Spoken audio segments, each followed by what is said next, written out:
Hi, I'm Desperado Sensei with FOFA News. I live in Japan, and I've been here for about 14 years. Whether you are looking for things like travel, language, culture, or even politics, YouTube usually has you covered. But I've got a real zinger for you that most people outside the cities of Japan either don't know exist or are too distracted to realize. So instead of talking about Japan's population decline that is projected to have the population of 125 million by 2100, we should talk about rural population decline, which in some areas can be as high as 2/3 in the last 40 years. Make no doubt about it, young people are leaving their hometown. And if they aren't moving to Tokyo directly, they're moving to the largest nearby cities. So the villages not only see population decline, they also see an increase in elderly people who contribute less in taxes and a steep decline in population between the ages of 18 and 30. In my small town, the last time they did the census, over 45% of the population was over the age of 60. Couple that with distinct smaller class sizes in schools, with nursery schools and kindergartens closing, and it doesn't take a rocket scientist to see what's happening. But if you kept up with Japan's depopulation crisis,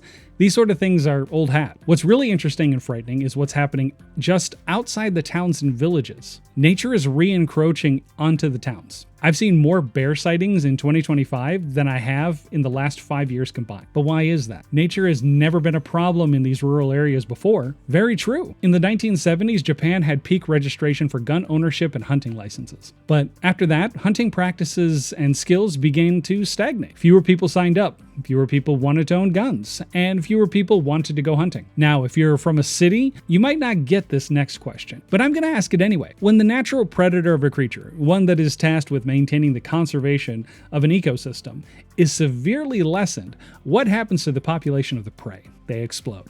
1, 2, 3. More bunnies! Yay!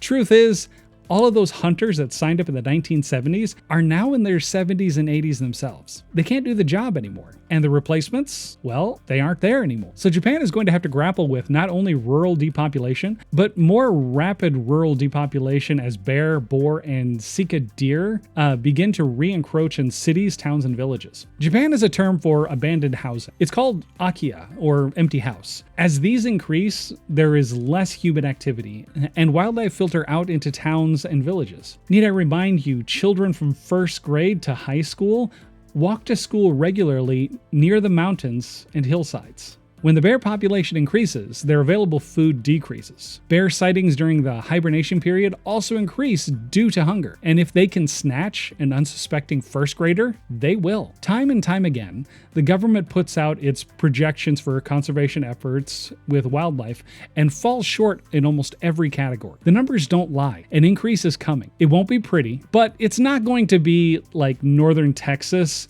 and feral hogs level of a conservation need, but it's going to be bad, and travel in and around the countryside could become more dangerous. Visiting Yamadera and Yamagata, for example, could become much more dangerous to the average sightseer. My hometown here had 2 resident hunters, but last year one of them passed away, and the other turned 84 and decided not to renew his license. What this means is that in order for the town to send a hunter to dispatch a bear sighted in town, they have to first call the Hunters Guild in the nearby city, which is about a 90-minute drive. Then the guild has to find an available hunter to drive to the location. That hunter has to prep and drive to the town hall. And then the town has to give the hunter the layout of the land, restricted areas, and have a civil servant go with them to find the correct area. This entire process can take up to 3 hours, whereas previously the town could get a hunter out there in as little as 15 minutes. A bear can cover a lot of ground in 3 hours over 15 minutes. Due to gun laws in Japan,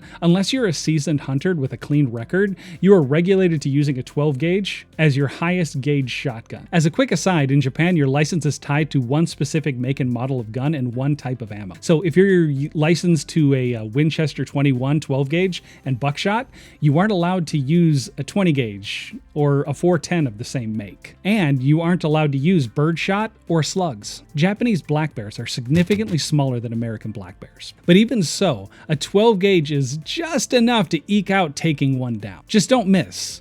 Your magazine can only hold 2 rounds by law, and bears, boars, and even Sika deer will charge you on sight if they discover you in their territory. So even a 12 gauge with slugs and an effective range of around 75 yards to 200 yards doesn't necessarily mean that you're safe. And the sad part of this is that townships and cities are treating these hunters like it's just a hobby and not actual work. Not to mention it costs roughly $1,500 in USD with the current exchange rate every 3 years to keep your license. And this doesn't include maintenance or ammunition costs. The remunerations townships pay for hunters for their work, tracking, dispatching, and disposing, calculates out to be less than minimum wage. And the township doesn't even cover the cost of the ammunition used, which is expensive. So now in 2025, the number of people becoming hunters is about a quarter the normal recruitment number. In areas around the greater Tokyo area, not Tokyo proper, but the greater Tokyo area, there are about 8,000 registered hunters. Of those that are active, only about 450 regular answer calls for dispatching vermin. This means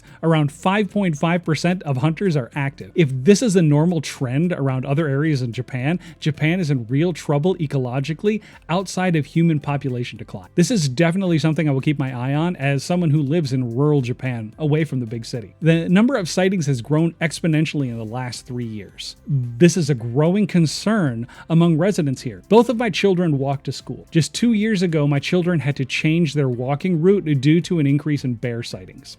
Other areas of town have too. I just fear that much like school shootings in the US, people will only react when an unfortunate tragedy has already occurred, and the correct preventative measures will have been overlooked. This is definitely something that's going to be a real big problem moving forward in Japan, and I hope the Japanese government can find a way to find a solution.